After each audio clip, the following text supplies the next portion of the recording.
അമേരിക്കയിലെ ടെക്സസിലെ Dallas stadium സാക്ഷ്യം വഹിച്ച പ്രകമ്പനങ്ങളിൽ ഫുട്ബോൾ ലോകത്തെ പഴയ റെക്കോർഡുകളെല്ലാം പഴങ്കഥയായി മാറിയിരിക്കുകയാണ്. ഗ്രൂപ്പ് ജെയിലെ കടുത്ത പോരാട്ടത്തിൽ ഓസ്ട്രിയയെ എതിരില്ലാത്ത 2 ഗോളുകൾക്ക് നിലംപരിശാക്കി നിലവിലെ ലോക ചാമ്പ്യന്മാരായ അർജന്റീന ലോകകപ്പിന്റെ അടുത്ത റൗണ്ടിലേക്ക് റൗണ്ട് ഓഫ് 32 എന്നതിലേക്ക് ആധികാരികമായി യോഗ്യത നേടി. എന്നാൽ ഈ വിജയത്തിനപ്പുറം ഫുട്ബോൾ ചരിത്രത്തിലെ ഏറ്റവും സുവർണമായ ഒരു റെക്കോർഡ് അർജന്റീനയുടെ കാൽപന്ത് മാലാഖ ലയണൽ മെസ്സി സ്വന്തം പേരിലേക്ക് മാറ്റി എഴുതി എന്നതിനാണ് ഡാലസ് സാക്ഷ്യം വഹിച്ചത്. ലോകവേദിയിൽ ഏറ്റവും കൂടുതൽ ഗോളുകൾ നേടുന്ന കളിക്കാരൻ എന്ന ജർമ്മനിയുടെ ഇതിഹാസ സ്ട്രൈക്കർ മിറോസ്ലാവ് ക്ലോസയുടെ റെക്കോർഡാണ് മെസ്സി ഇവിടെ തകർത്തടിച്ചത്. ക്ലോസയുടെ 16 ഗോളുകൾ എന്ന നാഴികക്കല്ല് മറികടന്ന മെസ്സി തന്റെ ആകെ ലോകകപ്പ് ഗോളുകളുടെ എണ്ണം 18 ഉയർത്തിക്കൊണ്ട് ചരിത്രത്തിന്റെ സിംഹാസനത്തിൽ ഒറ്റയ്ക്ക് ഇരിപ്പുറപ്പിച്ചു. നാടകീയത നിറഞ്ഞ നിമിഷങ്ങളെയാണ് ഡാലസിലെ മൈതാനത്ത് കളി നടന്നപ്പോഴൊക്കെ സംഭവിച്ചത്. മത്സരത്തിന്റെ 8-ാം മിനിറ്റിൽ അർജന്റീനയ്ക്ക് അനുകൂലമായി പെനാൽറ്റി ലഭിച്ചു. ബോക്സിനുള്ളിൽ ലൗതാരോ മാർട്ടിനസിനെ വീഴ്ത്തിയതിന് വാർ പരിശോധനയിലൂടെയാണ് റഫറി പെനാൽറ്റി സ്പോട്ട് കാണിച്ചത്. കിക്കെടുക്കാൻ എത്തിയത് ലോകം ഉറ്റുനോക്കുന്ന നായകൻ ലയണൽ മെസ്സി. എന്നാൽ ഗാലറിയെ നിശബ്ദമാക്കി മെസ്സിയുടെ ഷോട്ട് പോസ്റ്റിന് വെളിയിലേക്ക് പാഞ്ഞുപോയി. തുടക്കത്തിൽ നേരിട്ട ഈ വൻ തിരിച്ചടിയിൽ പതറാതെ അർജന്റീന മുന്നേറ്റം തുടർന്നു. ഒടുവിൽ കളി 38-ാം മിനിറ്റിലേക്ക് കടന്നപ്പോൾ മെസ്സി തന്റെ മാന്ത്രികത പുറത്തെടുത്തു. ഓസ്ട്രിയൻ പ്രതിരോധക്കോട്ടയെ അനായാസം പിളർന്ന് മുന്നേറിയ താരം പന്ത് വലയിലേക്ക് അടിച്ചു കയറ്റിയതോടെ അർജന്റീന ഒന്നിനു പുറകെ ഒന്നായി ആവേശത്തിലായി.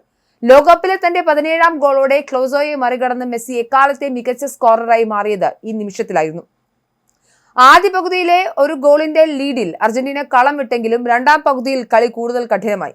റാൽഫ് റാഗ്നിക്കിന്റെ തന്ത്രങ്ങളുമായി ഇറങ്ങിയ ഓസ്ട്രിയ തിരിച്ചടിക്കാൻ സർവ്വശക്തിയും എടുത്തു പൊരുതി.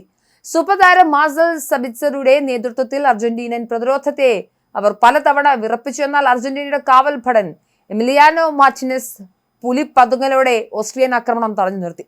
മത്സരം അവസാനത്തോട് അടുത്തപ്പോൾ സമനില ഗോളിനായി ഓസ്ട്രിയൻ നിര മുഴുവനായി മുന്നേറി കളിച്ചതോടെ കളി ഇഞ്ചുറി ടൈമിലേക്ക് നീണ്ടു. ഇവിടെയാണ് അർജന്റീന തങ്ങളുടെ വിനാശകരമായ കൗണ്ടർ അറ്റാക്ക് പുറത്തെടുത്തത്. ഇഞ്ചുറി ടൈമിന്റെ 5-ാം മിനിറ്റിൽ പന്തുമായി മുന്നേറിയ മെസ്സി ജൂലിയൻ അൽവാരസിന് ഗോൾ നേടാൻ പാസ് നൽകിയെങ്കിലും അൽവാരസിന്റെ ഷോട്ട് പിഴച്ചു. എന്നാൽ റീബൗണ്ടിൽ ഓടിയെത്തിയ മെസ്സി പ്രതിരോധ നിരയെയും ഗോൾ കീപ്പറെയും അനായാസം വെട്ടിച്ച പന്ത് വീണ്ടും വലയിലെത്തിച്ച് വിജയം ഉറപ്പിച്ചു. ഈ ലോകകപ്പിൽ മാത്രം 5 ഗോളുകൾ തികച്ച മെസ്സി തന്റെ ആകെ ലോകകപ്പ് ഗോൾ നേട്ടം 18 മാറ്റി. ഫുട്ബോൾ ഇതിഹാസം ഡിഗോ മറഡോണ 2 ചരിത്ര ഗോളുകൾ അടിച്ചുകൂട്ടിയ ജൂൺ 22-ന്റെ 40-ാം വാർഷികത്തിൽ തന്നെയാണ് മെസ്സി റെക്കോർഡ് വേട്ട നടത്തിയതെന്നത് ആരാധകർക്ക് കണ്ണുനീരുമൊപ്പം ഇരട്ടി മധുരവുമായി മാറി. 2006-ൽ ജർമ്മനിയിൽ വെച്ച് തന്റെ 18-ാം വയസ്സിൽ സെർബിയക്കെതിരെ ആദ്യ ലോകകപ്പ് ഗോൾ കുറിച്ചുകൊണ്ടാണ് മെസ്സിയുടെ ഈ ജൈത്രയാത്ര ആരംഭിക്കുന്നത്. 2010-ൽ ഗോളൊന്നും നേടാനായില്ലെങ്കിൽ 2014-ൽ 4 ഗോളുകളുമായി ടീമിനെ ഫൈനൽ എത്തിച്ച മെസ്സി ഗോൾഡൻ ബോൾ സ്വന്തമാക്കിയിരുന്നു. 2018-ൽ 1 ഗോളും കരിയറിന്റെ സുവർണ്ണ നിമിഷമായ 2022 ലോകകപ്പിൽ ഫൈനലിൽ ഇരട്ട ഗോളുകൾ ഉൾപ്പെടെ 7 ഗോളുകൾ മെസ്സി അർജന്റീനയ്ക്കായി അടിച്ചുകൂട്ടി. 2026 ലോകകപ്പിൽ 2 മത്സരങ്ങളിൽ നിന്ന് മാത്രം ഇതുവരെ 5 ഗോളുകളാണ് മെസ്സി നേടിയത്.